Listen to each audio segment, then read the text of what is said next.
What's up everyone on the internet? Thank you for making this video party. I'm so excited to upload this one for you guys because we're in the month of November and I figured, you know what, let's take a look at a couple of Disney films. And for this video, we'll be taking a look at a Disney classic that's actually one of my personal favorites, Sleeping Beauty. Okay, even though most of the movies I've talked about over the years revolve around science fiction, drama, action, and even a little bit of horror, a lot of people are most often surprised when I tell them that Sleeping Beauty is actually one of my favorite movies. It's funny because looking back at my childhood, I was always fascinated with fantasy stories that revolved around knights, wizards, dragons, and princesses. And I love how most of those stories often revolve around a hero's quest to slay the dragon and save the princess. It wasn't until last year until I realized that I think it was this film that pretty much sparked my interest for those kind of stories. Anyway, I won't go too deep into the movie because I feel like we've all watched this film at some point in our childhood. But one thing I did find out recently was that it took 8 years to make this movie. Because of script rewrites and mostly because of animation, I think this was the longest amount of time spent on making a Disney film. The reason why is because Walt Disney wanted to make the animation as real as possible. In order to do that, most of the film was pretty much shot in live action production so that the animators can base their illustrations off of live action performances. So you could say that this film was made twice. But hey, that work paid off as this movie still holds up today. Now looking at the overall plot of the story, it's easy to follow. We have a princess who falls under a spell and it's up to our hero to rescue her. But upon rewatching this film, I noticed that even though Prince Philip is the hero of the story, he doesn't show up until later on in the film. Matter of fact, most of the movie centers around Aurora, given how she's the one being cursed by Maleficent. I also find it funny how the whole reason why Maleficent cursed the princess was because she was not invited to Aurora's first birthday party. I mean, I guess the live action did a better job in explaining why she curses the princess,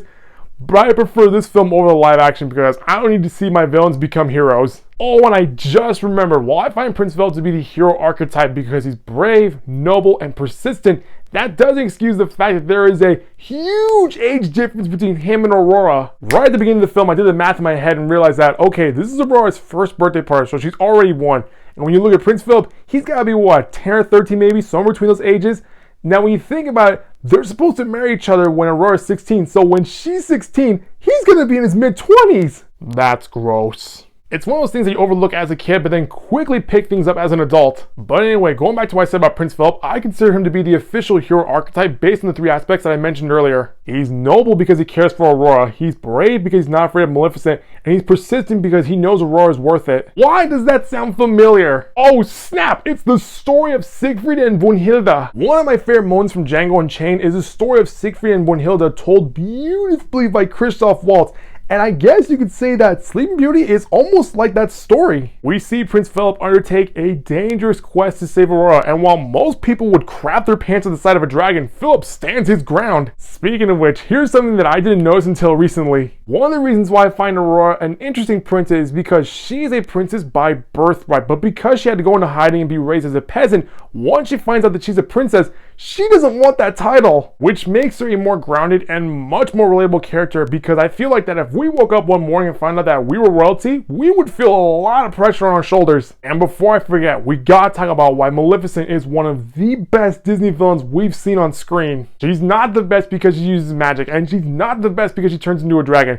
She's the best because she's one of the most cruelest Disney villains we've seen that has stood the test of time. Here's someone who decides to curse a baby to die at 16 just because she wasn't invited to the party. Here's someone who led that girl into temptation which would ultimately lead to her curse, almost like the devil on your shoulder. And here is someone who could have killed the hero at any point, ended the movie right there, but decided to keep him prisoner and let him live his entire life in failure before letting him return home as an old man. Honestly, looking back at this film, I will gladly put Maleficent as one of my top 3 favorite Disney villains. But aside from our 3 main characters, some of the other things I also enjoyed was the art and music. Because when you look at the background, like the forests and the castles, and then you watch the animation dance through those backgrounds, it almost feels like you're staring at a 14th century painting. And the music, oh my god, I didn't know how much I loved Once Upon a Dream until watching Your Lie in April. Because in that anime, there is a scene where our main character plays a duet, and the song they chose is Once Upon a Dream. After rewatching that anime multiple times, I came to realize that